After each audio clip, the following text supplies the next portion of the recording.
La la la la la la la la la la la la la. Donne-moi ta main et prends la mienne. La cloche a sonné, ça signifie. Ça y est, c'est les vacances. On a survécu à l'année scolaire, aux grands méchants examens, à l'étude. C'est la période tranquille pré-résultat, parfois extrêmement stressante. Montagne russe entre l'expectation, l'espoir. Être convaincu, c'est certain, j'ai réussi, à moi la grande 10. Et 10 secondes plus tard, être en PLS dans un coin, pleurant toutes les larmes de son corps sur l'assurance d'avoir raté sa session en beauté. L'occasion de débats houleux à propos de ces méchants vilains parents qui mettent la réussite de leur progéniture sur Facebook pour, d'après certains éminents psychologues, pour la plupart de comptoir, se gargariser de cette réussite, montrant à quel point ils sont bons parents et se féliciter et faire féliciter de leurs enfants parfaits.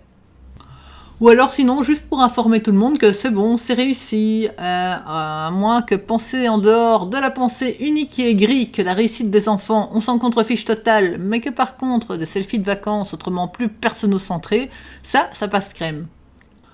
On peut aussi le dire sur Facebook, faire un bon repas avec son enfant, un ciné, lui dire ses félicitations en privé, c'est pas compatible. Ou alors peut-être pour certains, c'est l'un ou l'autre. Dans le même genre, prévenir qu'on a réussi son année, ses études, un examen, une certif, whatever, c'est péché aussi, ou alors non, ça c'est bon parce que c'est de nous à nous. C'est fou soudainement le nombre de gens qui sont psy ou sociologues. Je comprends pas. Pourquoi le monde se porte si mal en fait? Avec tous ces pontes de l'esprit humain là, on devrait vivre à Bisounoursland.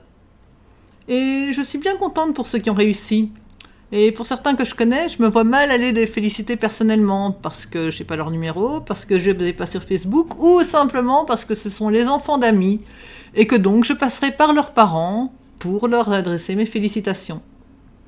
Et j'ai un serrement de cœur pour ceux qui ont raté.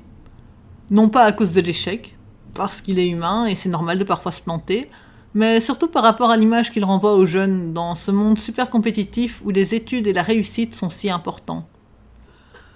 Heureusement qu'il n'y a pas plus important dans l'actualité que ce sujet pour en faire des putaclics et d'autres débats ô combien navrants que ce soit en presse ou en radio. Oh, wait. Mais en fait, vivez, baisez, félicitez, criez-le sur les toits ou pas, osef, juste communiquez avec les premiers concernés, avec vos familles. Et je crois que tout ira pour le moins pire dans ce cas. Les vacances donc. Pour les enfants, se profile la période de stage, de plaine de jeux et de camp. Pour les ados, le glandage. Pour les jeunes adultes, les jobs étudiants et le spectre du blocus de seconde cesse. Pour les autres, les vacances tout court, que ce soit de loin ou de près. Les doigts de pied en éventail en sirotant un cocktail entre deux averses après être rentré du boulot. L'occasion de faire la crêpe, de longues soirées, des barbecues, de se promettre de faire des fêtes mémorables, et puis finalement de juste s'avachir dans la chaise longue, tandis que le soleil descend sur l'horizon, en se demandant si on va reprendre une bière ou un cocktail. Particulièrement si on est dans un all-inclusive sur le bord d'une piscine ou d'une plage paradisiaque. Et pourquoi pas en relisant Harry Potter, qui fêtait ses 20 ans cette semaine. Il doit déjà s'être débarrassé de son acné, à défaut de son elfe de maison, tandis que Voldemort a pris la tête du gouvernement français. Juillet-août donc, cette période où nos gouvernements préférés vont faire passer en chemette des lois désagréables, liberticides, ou nous tirant encore un peu plus de pognon. Mais qu'on s'en fout. On est en vacances quoi, lâchez-nous la grappe. Et en parlant de vacances, c'est l'Union européenne qui va pouvoir s'en payer une belle tranche, avec l'amende à quasi 2,5 milliards d'euros infligée à Google pour abus de position dominante. Par contre, les soirées d'été vont rapidement être plus chiantes avec la fermeture de T411. Ça va être un peu moins facile de trouver les épisodes de Game of Thrones pour le coup. Mais bon, il lui reste plein de petits frères et sœurs, et dans le pire des cas, Netflix a une belle collection. Que seraient les mois estivaux sans un revisionnage de Friends ou de Gilmore Girls, hein, je vous le demande. Non, ne répondez pas. C'est rhétorique. Moi, mon domaine de toute façon, c'est plutôt la science-fiction, Doctor Who et les animés. De toute façon, je me fais peu d'espoir. Ce sont les enfants qui détermineront le programme. Bien que, pour assurer ma tranquillité, Je compte leur montrer la quadrilogie Alien, les différents épisodes de Chucky la poupée tueuse, et si vraiment elles sont chiantes, cet abominable thriller d'horreur, Meurtre dans le congélateur. J'en profite aussi pour annoncer ici que c'est probablement la dernière chronique régulière de la saison.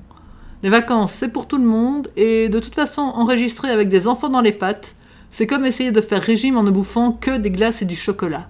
Une mauvaise idée. Je te souhaite donc un excellent repos estival, beaucoup de barbecue, d'amusement et de chouettes souvenirs. Ne déserte pas la chaîne.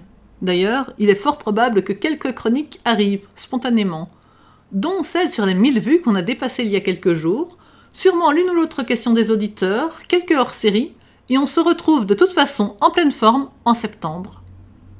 La saison prochaine, si tu es sage, je te raconterai sûrement encore plein de trucs sur l'actualité. Et très certainement, plein de surprises aussi. Et surtout, bonnes vacances à toi!